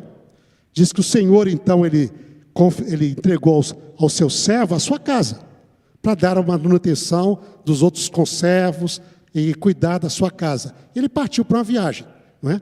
E diz que o servo bom, ele cuida da casa do Senhor, da sua propriedade e dos seus conservos, dando alimentação, cuidando, não é? Isso aqui é uma advertência para os líderes de igreja. O servo fiel que cuida dos seus conservos são os líderes, pastores, anciãos, diáconos, líderes de grupos, não é? Diretores de grupos. Estes são os servos no qual Deus entregou a sua casa. Ele tem de fazer com fidelidade. Sem dúvida. Isso aqui é compromisso dos líderes de responsabilidade, de fidelidade até que Jesus venha. De fidelidade ao Senhor, trabalhar com afinco e com decência, com honestidade, com a dedicação, fazendo o bem. Não é? Lembra, você é líder. Deus te considera muito, confia muito em você. Seja fiel na sua liderança. Hein? Depois vem a parábola das virgens. E aqui agora saiu para o nível pessoal. As 10 virgens que estão esperando o noivo. E elas têm de se preparar tendo o azeite, que é o Espírito Santo. E cada um tem de se preparar no interior e fazer isso. Realmente, se preparar para o final. Temos de nos preparar. Hein? A parábola da virgem fala para isso. Para estarmos prontos na hora que ele vier. Hein? E isso é esse cuidado da parte espiritual, dos filhos, não é? Da minha preparação espiritual, não é? Como Enoque fazia, como outros homens faziam, como os apóstolos também. Paulo, ele vivia na cidade, mas aplicava os princípios da preparação constantemente. Ele diz, eu me subjugo, eu me disciplino, eu faço isso, eu quero correr para ganhar. Eu não quero correr para depois perder. Não é? Eu quero chegar lá, hein? Que nem um atleta, que nem um guerreiro. Então, se preparar. Parábola das virgens. Aí depois vem a parábola dos talentos. Agora o Senhor saiu e entregou 5 talentos para o outro, 2 talentos para um para o outro. Isso aqui é a missão. Você, para se preparar nesse final dos tempos, você tem a missão a fazer. E não adianta dizer, eu vou aqui guardar isso daqui, proteger, e ponto final, e não vou fazer nada. Não vai fazer, a gente conhece a parábola. Nós vamos conseguir fazer tudo? Não, diz, bem-estar, servo bom e fiel. No pouco fosse fiel. Ou seja, o que Deus nos entregou nas mãos para fazer, nós vamos fazer. Na realidade é pouco, em vista da realização da missão. Mas ele é reconhecido como tendo feito tudo. Entra no gozo do teu Senhor. Vou te colocar no muito. E não faz diferença entre o que fez 5 e multiplicou para 10, o que fez 2 e multiplicou para 4. A recompensa é a mesma. Deus, ele espera fidelidade na missão que ele nos entregou. Não é? E por fim, vem a parábola do grande julgamento. Diz ali, quando o Filho do Homem vier na majestade da sua glória e se assentar para julgar todo mundo, ele vai dizer para uns, bem-vindos, benditos meu Pai, porque eu tive fome e me deste de comer, eu tive sede e me deste de beber, eu estava nu e você me vestiu, eu estava preso e você me visitou, eu estava ali só, você me abrigou. E eu penso assim, mas Senhor, quando nós fizemos isso? Nós nunca te vimos, nem nu, nem... Diz, quando vocês fizeram destes pequeninos, a mim o fizeste. E diz, apartai-vos de mim, malditos, porque tive fome e não me deste comer, sede me deste beber, preso não me visitaste. E onde que estão esses pequeninos? Pastor, os milhões estão nas cidades. Os pequeninos com quem Jesus se identifica estão nas cidades. Essa é a grande massa de pessoas necessitadas. Nos campos também tem. Nós devemos fazer também no campo. Não é? Mas é interessante ver que hoje, na situação que nós vivemos, esses pequeninos irmãos e irmãs de Jesus, com quem ele se identifica plenamente, a grande massa deles estão nas cidades. E Deus espera que nós tenhamos essa atitude, enquanto o aguardamos, de atender esses necessitados, e diz, quando você faz a um deles, você fez a mim. Portanto, venha. Participe do reino que está preparado para vocês, desde a fundação do mundo. Então, essas são essas mensagens. Então, essa atitude nos traz esse equilíbrio das orientações, não é? Mas Deus nos colocou aqui com essa missão, e Ele espera que nós tenhamos esse tipo de atitude na nossa vida como cristãos, diante dEle e diante do mundo também, e da sua igreja, né? Pastor Reinaldo, muito obrigado. Eu acho que a gente não poderia finalizar melhor esse momento do que com esse desfecho, né?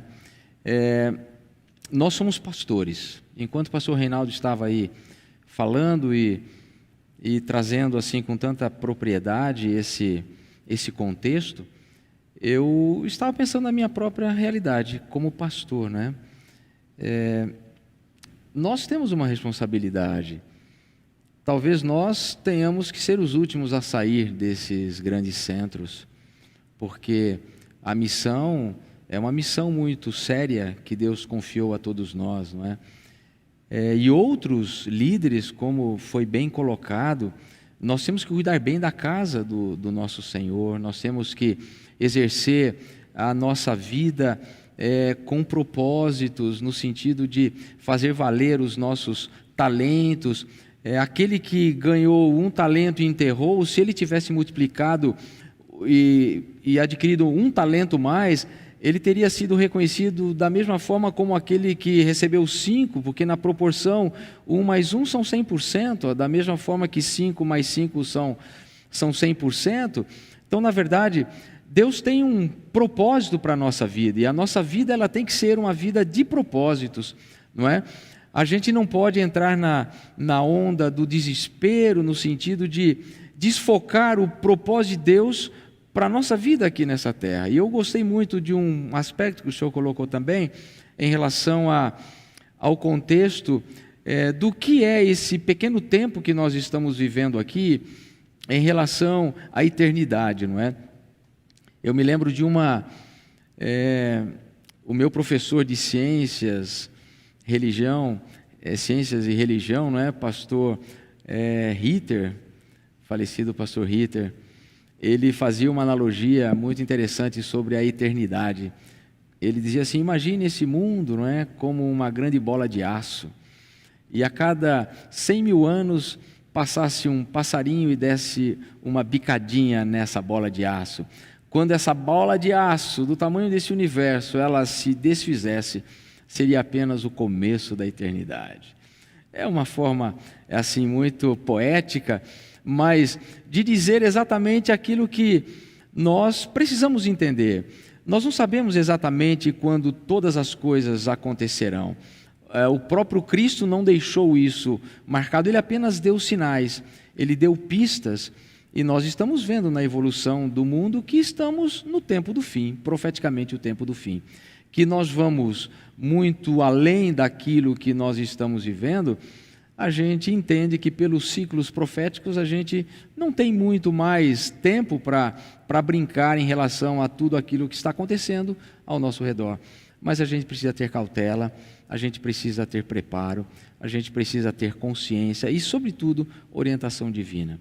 Então, quando estamos aqui concluindo essa nossa tão importante live, pode ser que você entrou no meio da live, não pegou alguns conceitos iniciais, esses textos, essas orientações, esses livros. Eu quero agradecer a você que em algum momento ou durante todo o tempo permaneceu com a gente. Reveja essa live, assista, compartilhe, analise, ore. Eu sei que no seu coração, como no nosso, nós já gostaríamos que Jesus estivesse voltando e nos tirasse desse mundo, não é?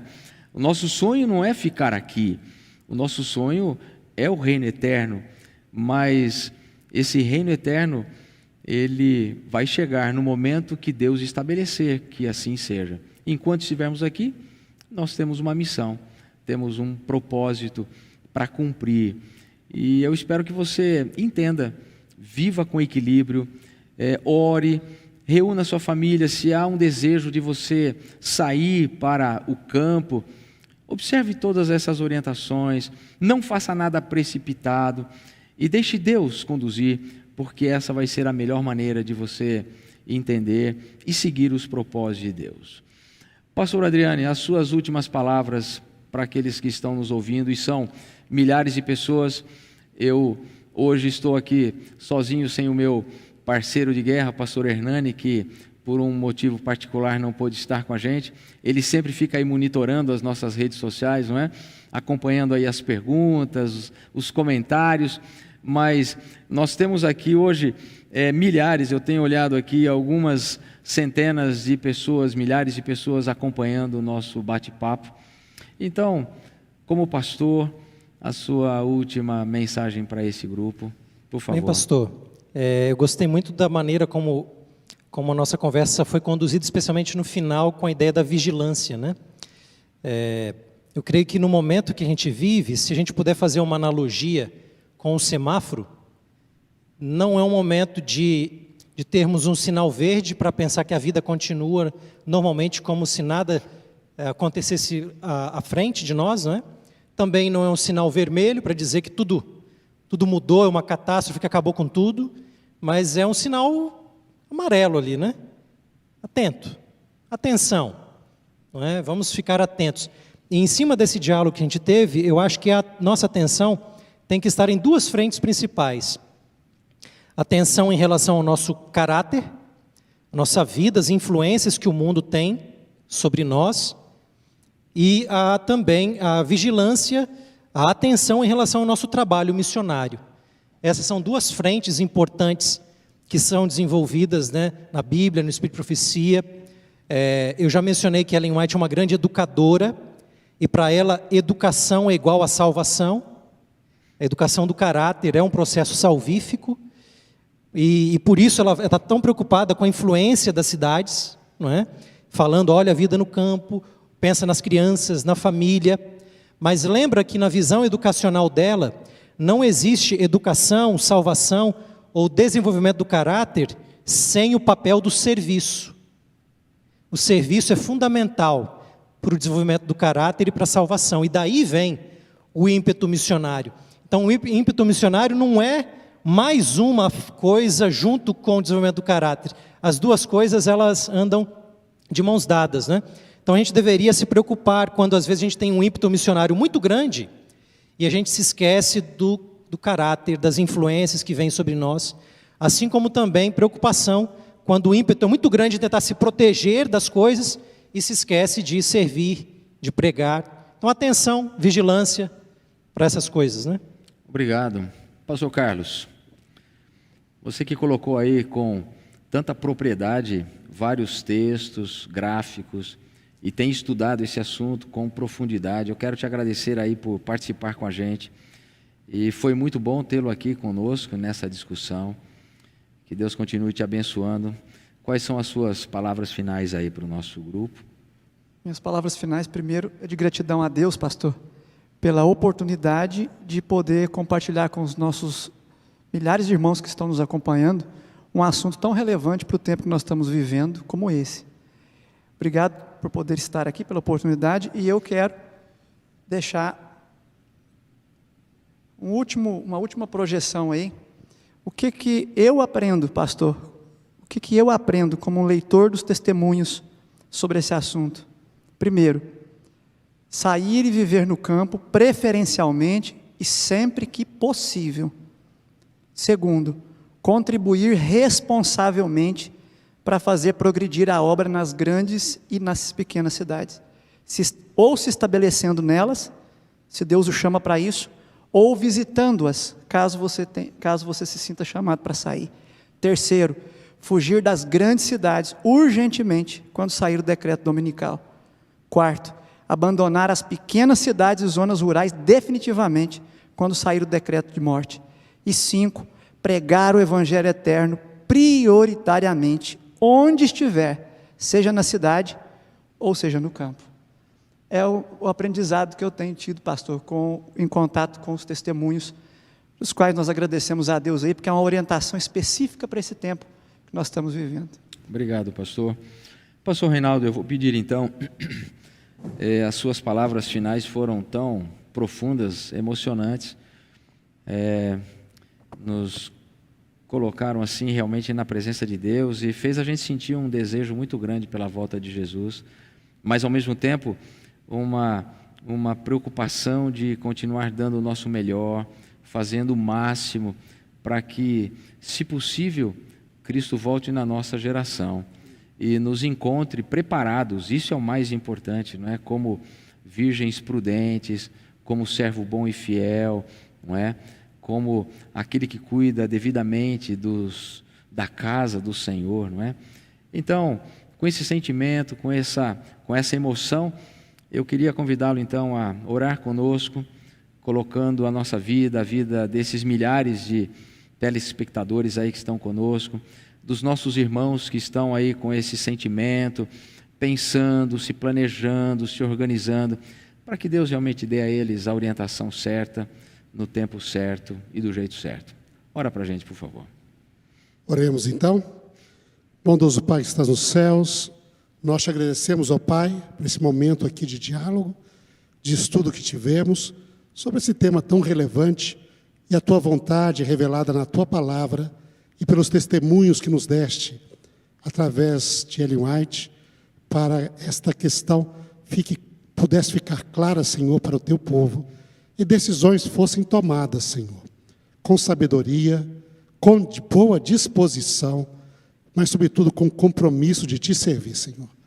Servir-te, Senhor, com a nossa vida, com o nosso ser, com o nosso dia a dia, nos preparando adequadamente para encontrar o nosso Senhor Jesus, a nós e os nossos filhos, mas também, Senhor, Te servir, usando os talentos que nos deste, a responsabilidade que nos deste, Senhor, e realmente possamos cumprir Tua vontade na nossa vida.